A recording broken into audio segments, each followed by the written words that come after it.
Jubilee hills లో మాగంటి గోపీనాథ్ గారు అనారోగ్య కారణాలతో మరణించడం వల్ల ఇప్పుడు అక్కడ ఉప ఎన్నిక అయితే జరగబోతుంది. అక్కడ ఉప ఎన్నిక కావలసినటువంటి కసరత్తులన్నీ చేసినటువంటి ఈసీ మొత్తం వారికైతే దిశానిర్దేశాలు చేసింది. దాంతో ఇప్పుడు ఇటు బీఆర్ఎస్ అటేమొచ్చేసి కాంగ్రెస్ తీవ్రంగా పోటీ పడుతున్నాయి ఎవరు గెలుపు అనేది. కాకపోతే కాంగ్రెస్ లో ఇప్పుడు పొన్నం ప్రభాకర్ లాంటి మంత్రి మాట్లాడినటువంటి మాటలు కాంగ్రెస్ లో ఓటమి భయం స్పష్టంగా కనిపిస్తుంది. అక్కడ బీఆర్ఎస్ గెలిచినంత మాత్రాన కాంగ్రెస్ ప్రభుత్వం ఏం మారదు, కాంగ్రెస్ ప్రభుత్వం అలాగే ఉంటుంది అని చెప్తున్నారు. అంటే ఇంతకు ముందు కూడా బీఆర్ఎస్ఏ కాబట్టి ఇప్పుడు మాకు వచ్చిన నష్టమేం లేదు, గెలిస్తే మాకు ఒక సీట్ వస్తుంది, పోతే వచ్చింది నష్టమేం లేదు అన్నట్టుగా మాట్లాడుతున్నారు. ఇప్పటి నుంచే వాళ్ళకి అక్కడ ఓటమి భయం కనిపిస్తుంది. ముఖ్యంగా ఏంటంటే కాంగ్రెస్ కి ఇక్కడ సరైనటువంటి అభ్యర్థి దొరకడం లేదు.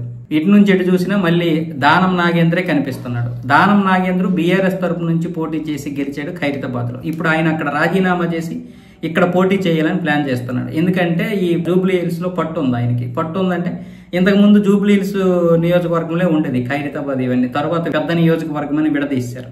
అందువల్ల ఇప్పుడు దానం నాగేంద్రని నిల్చోబెట్టాలని కాంగ్రెస్ ఆలోచిస్తుంది. కానీ ఆయన బీఆర్ఎస్ నుంచి పోటీ చేసి గెలిచాడు గత 2023 డిసెంబర్ ఎన్నికల్లో.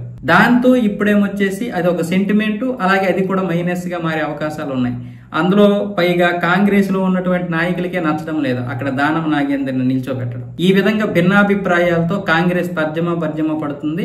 బీఆర్ఎస్ మాత్రం అక్కడ సెంటిమెంట్ వర్కౌట్ అవుతుందని మాగంటి గోపీనాథ్ గారి భార్యనే క్యాండిడేట్ గా నిల్చోబెట్టేసింది, డిక్లేర్ కూడా చేసేసింది. ఇలాంటి పరిస్థితుల్లో ఇప్పుడు పొన్నం ప్రభాకర్ మాటలు తీవ్ర సంచలనానికి దారితీశాయి. అంటే కాంగ్రెస్ కి ఓటమి భయం ముందు నుంచే పట్టేసిందని మిగతా వాళ్ళు ఎలాగైనా విమర్శిస్తారులేండి, కానీ కాంగ్రెస్ లోనే ఒక ముసలం బయలుదేరింది. ఆయన అలాంటి మాట్లాడటం వల్ల పార్టీకే నష్టం కదా అన్న విధంగా.